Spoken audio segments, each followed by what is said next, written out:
Hello everyone, welcome to Kapil institute Bathinda. So guys, कैसे हैं आप लोग? आई होप बहुत बढ़िया, बहुत मस्त और बढ़िया सी पढ़ाई चल रही होगी आप सभी की। चलिए, आज तारीख है हमारी 5 जुलाई 2023 और शुरू करते हैं आज के करंट अफेयर्स। तो देखिए, सबसे पहला करंट अफेयर आज हमारा किस चीज के रिगार्डिंग है? आज का करंट अफेयर है सबसे पहले शंघाई कॉपरेशन ऑर्गेनाइजेशन के बारे में। तो करंट अफेयर क्या है इसको जानते हैं, लेकिन उससे पहले शंघाई कॉपरेशन ऑर्गेनाइजेशन के बारे में जान लें। शंघाई कॉपरेशन ऑर्गेनाइजेशन कुछ मेंबर कंट्रीज, कुछ ऐसे देशों का समूह है, संगठन है, जो एक दूसरे के साथ हर एक चीज के अंदर खड़े हैं। जैसे कि ट्रेड के अंदर, कल्चर के अंदर, इकोनॉमी के अंदर एक दूसरे का साथ देना है, एक दूसरे को सहयोग करना है। तो आखिर ये कौन सी मेंबर कंट्रीज हैं इसके? तो सबसे पहले आप इस मैप के अंदर देख रहे हैं कि Russia, Kazakhstan, Uzbekistan, India, Tajikistan और किर्गिस्तान, ये 8 देशों का समूह जो है ये शंघाई कॉपरेशन ऑर्गेनाइजेशन या फिर SCO को बनाता है। लेकिन क्या आप जानते हैं कि शुरुआत में ऐसा नहीं था। 1996 के अंदर शंघाई 5 को बनाया गया था, जिसका मतलब था सिर्फ 5 नेशंस। और कौन से थे वो 5 Nations? China, Kazakhstan, Kyrgyzstan, Russia और तजिकिस्तान।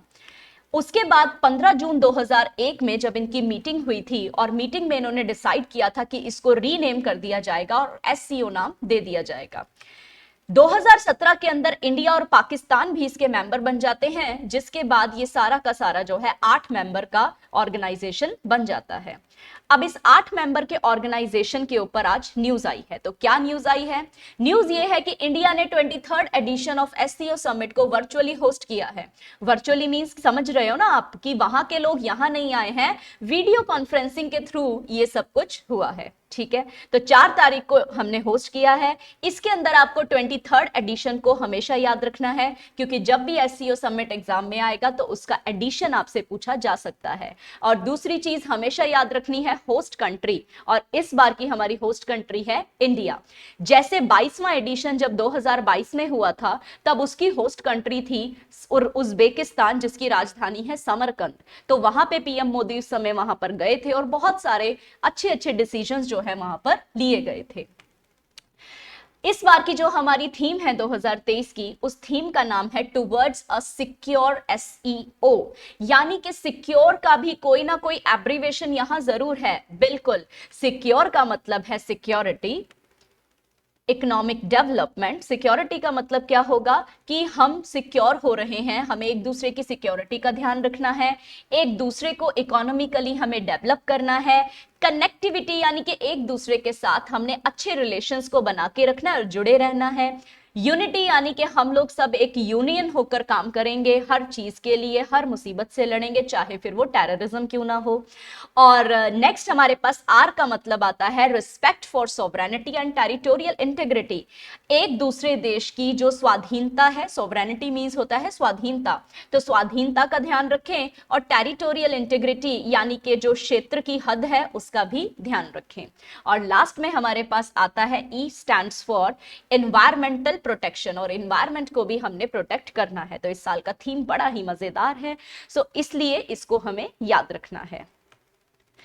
जैसा कि ये हम सब जानते हैं कि SCO का समिट सभी मेंबर कंट्रीज अटेंड करेंगी, लेकिन यहां पर ना क्या होता है, एक ना प्रथा चलती है। इस प्रथा में क्या है कि हर बार ऑब्जर्वर स्टेट्स को बुलाया जाता है, यानी कि ऐसी स्टेट्स जो मेंबर तो नहीं है लेकिन ऑब्जर्व कर सकती हैं, देख सकती हैं कि इस तरीके से यहाँ पे काम होता है।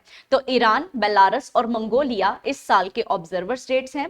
और हर साल की एक प्रथा है कि गेस्ट ऑफ द चेयर को भी बुलाना पड़ता है। तो किस देश को हम एक गेस्ट ऑफ चेयर का दर्जा दे रहे हैं? वो देश है हमारा तुर्कमेनिस्तान। ठीक है, तो ये सारे पॉइंट्स आपको आज के SCO समिट के लिए याद रखने हैं, जो कि आपके एग्जाम में इंपॉर्टेंट है। चलते हैं अगले न्यूज की तरफ। अगला न्यूज है हमारा G20 research and innovation initiative gathering summit से related. G20 research and innovation, जैसा कि आप नाम समझ पा रहे हैं कि इसके अंदर हम रिसर्च करेंगे और इनोवेशन यानी कि एक ऐसी चीज जिसके आने से हमारे पास कुछ ना कुछ तब्दीली आए। तो इनका ना एक समिट हुआ है, इसको शॉर्ट में रिग कहा जाता है, G20 research and innovation initiative gathering. यानी कि G20 के मेंबर्स यहाँ पे इकट्ठा होंगे और इकट्ठा होकर रिसर्च और इनोवेशन के लिए जो भी कुछ नया वो कर सकते हैं वो सब काम वो करेंगे। तो 4 जुलाई 2023 यानी कि कल के दिन ये समिट जो है मुंबई में स्टार्ट हुआ था। और इस समिट का जो थीम है वो बहुत ही सिंपल है, research and innovation for equitable society. देखिए इक्विटेबल सोसाइटी का मतलब क्या होता है, जहां पे हम हमारी सोसाइटी को एक समान रखना चाहते हैं, चाहे आदमी है चाहे औरत है, हर चीज के लिए हम लोग इक्विटेबल काम करना चाहते हैं, यानी कि इक्वालिटी को फॉलो करना चाहते हैं। ठीक है, तो ये था हमारा यहाँ का करंट अफेयर। अब चलते हैं हम लोग अगले सवाल की तरफ। अगला करंट अफेयर है हमारे पास श्रवण मेला से रिलेटेड। इसको श्रावणी मेला या श्रवण मेला भी कहा जाता है। श्रवण मेला सावन मास के महीने में, यानी कि जैसे आप लोग जानते हैं कि कल से सावन शुरू हो गया है, तो श्रवण मास के महीने में महादेव जी का रुद्र अभिषेक, दूध अभिषेक इस तरीके से किया जाता है। और इस सीन के अंदर बहुत सारे जो कावड़ होते हैं वो पवित्र गंगा का पानी लेते हैं और उसको जो है पैदल चल के वो लेके आते हैं। कई बार ये पैरों के नंगे पैर भी चल के इस यात्रा का पूरा करते हैं, तो बिना रुके कावड़ लेके आना होता है। तो इस तरीके का ये फेस्टिवल होता है। अब इस फेस्टिवल को कहाँ पे शुरू किया गया है? श्रावणी मेला 2023 को बाबा बैद्यनाथम टेम्पल जो कि देवगढ़ झारखंड में है वहां शुरू किया गया है। 3 जुलाई से 7 सितंबर तक इसको सेलिब्रेट किया जा रहा है। ठीक है, तो काफी लंबा चलेगा क्योंकि इस साल का सावन थोड़ा सा लंबा है। और बाबा बैद्यनाथ टेम्पल के बारे में क्या प्रसिद्ध बात है, ये हिंदुस्तान में 12 ज्योतिर्लिंगों टेम्पल में से कोई एक टेम्पल है हमारे पास। ठीक है, तो ये न्यूज था हमारा श्रावणी मेला से रिगार्डिंग। सो आपको याद रखना है देवगढ़ के अंदर हमने क्या किया है, श्रावणी मेला को स्थापित किया है। चलते हैं अगले सवाल की तरफ। अगला सवाल हमारे को एग्जाम में आ सकता है ई सरस के बारे में। आखिर ये ई सरस है क्या? किसी भी चीज के आगे अगर ई शब्द लग जाए तो उसका मतलब क्या होता है, कोई ना कोई इलेक्ट्रॉनिक मीडिया जैसे कि मोबाइल, टैबलेट या फिर कंप्यूटर। और सरस का मतलब क्या होता है? सरस का मतलब होता है जो चीज बिल्कुल शुद्ध और देसी होती है, राइट। तो आखिर न्यूज क्या है, न्यूज के बारे में हम लोग समझते हैं। दीनदयाल अंत्योदय योजना नेशनल रूरल लाइवलीहुड मिशन जो है उन्होंने मोबाइल एप्लीकेशन लॉन्च की है जिसका नाम है ई सरस। और ये किसके लिए लॉन्च की है कि जितने भी सेल्फ हेल्प ग्रुप्स हैं वो ई कॉमर्स इनिशिएटिव्स को उसके ऊपर ऐड कर सकें। जितने भी प्रोडक्ट्स किसी ना किसी सेल्फ हेल्प ग्रुप के द्वारा बनाए जाते हैं वो सब उसके ऊपर ऐड करेंगे। नाउ सेल्फ हेल्प ग्रुप क्या होते हैं ये हम ऑलरेडी अपने करंट अफेयर की क्लासेस में कवर कर चुके हैं। ये वो ग्रुप्स होते हैं जो एक साथ मिलके किसी एक चीज के लिए काम करते हैं, राइट। और इसका एम क्या है कि जो specially women self help group हैं उनके द्वारा बनाए गए किसी भी प्रोडक्ट को हम लोगों ने बेचना है तो उसको बेचने के लिए एक मार्केटिंग सपोर्ट जो है वो मिलेगा इस एप्लीकेशन के थ्रू। तो ई सरस के बारे में हमें ध्यान में रखना है। चलते हैं अगले न्यूज की तरफ। अगला न्यूज हमारे पास है अनसेफ वॉश से रिलेटेड। अब अनसेफ वॉश क्या है? जैसे तो अगर हम इसके नाम के ऊपर चलते हैं तो हमें ऐसा लगेगा कि वॉश कर रहे हैं, अपने हैंड्स वॉश कर रहे हैं और सही तरीके से नहीं कर रहे हैं, लेकिन नहीं। वॉश का अपने आप में एक एब्रीविएशन है, इसका अपने आप में एक फुल फॉर्म है। सो सबसे पहले तो देखते हैं हुआ क्या है। WHO यानी कि वर्ल्ड हेल्थ ऑर्गेनाइजेशन ने एक रिपोर्ट जारी की है और रिपोर्ट का नाम है burden of disease attributable to unsafe drinking water, sanitation and hygiene. इस 2019 की रिपोर्ट को अपडेट किया गया है। इस रिपोर्ट का नाम समझने की कोशिश करते हैं। कुछ ऐसी डिजीजेस जो फैल रही हैं, जो किस वजह से फैल रही है? अनसेफ पानी पीने की वजह से, ऐसा पानी जो साफ नहीं है लेकिन फिर भी हम उसको पी रहे हैं। सैनिटेशन अच्छा नहीं है, टॉयलेट्स वगैरह, बाथरूम्स वगैरह का सिस्टम अच्छा नहीं है। और हाइजीन नहीं है, खाने पीने की किसी भी चीज में हमें हाइजीन नहीं मिल रहा है। तो WHO ने ये रिपोर्ट 2019 में बनाई थी, लेकिन अभी इसका अपडेट जो है वो आ चुका है और इस अपडेट के अकॉर्डिंग एक आंकड़ा जारी किया गया है कि अनसेफ ड्रिंकिंग वाटर, सैनिटेशन और हाइजीन, जिसे हम शॉर्ट में वॉश कह रहे थे, इसकी वजह से 3,95,000 बच्चों की मौत हो चुकी है जो बच्चे एज 5 के नीचे हैं, यानी कि 5 साल से कम उम्र के बच्चे। 2019 में इतने बच्चे हमारे देश में चले गए हैं इस दुनिया से सिर्फ किस वजह से, अनसेफ ड्रिंकिंग वाटर, सैनिटेशन और हाइजीन की वजह से। सो इस आंकड़े को दिया है WHO ने, और इसीलिए ये अनसेफ वॉश जो है हमारे न्यूज के अंदर अपीयर हुआ।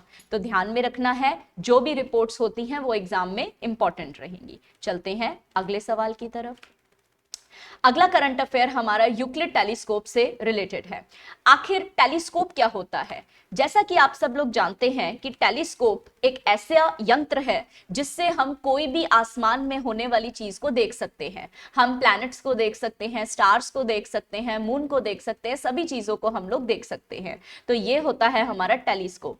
लेकिन यहाँ पे एक नई चीज है। चीज क्या है? Euclid telescope. ये टेलीस्कोप स्पेस एक्स के द्वारा लॉन्च किया गया है ताकि वो डार्क मैटर और डार्क एनर्जी को स्टडी कर सके। तो ये टेलीस्कोप आपके जमीन पे पाए जाने वाला टेलीस्कोप नहीं है, इसको ऊपर यूनिवर्स में लॉन्च किया गया है और वहीं पे जाके ये सारी चीजों की स्टडी करने वाला है। ठीक है, तो यूक्लिड ऑब्जर्वेटरी कह सकते हो इसको, या टेलीस्कोप कह सकते हो, इसको लॉन्च किया है स्पेसएक्स ने। इस टेलीस्कोप का जो नाम है वो एक एंशिएंट ग्रीक मैथमेटिशियन के नाम पे है जिनका नाम था यूक्लिड। और अगर आप लोगों ने 10th क्लास तक बहुत अच्छे से पढ़ा है तो यूक्लिडियन थ्योरम आप लोगों ने जरूर पढ़ी होगी। +1 +2 के बच्चों को भी ये थ्योरम होती है। और ये 4 मीटर टॉल रहेगा। और यूक्लिड क्या मेजर करेगा? डार्क एनर्जी और डार्क मैटर। अब बात आती है आखिर ये डार्क एनर्जी और डार्क मैटर होता क्या है।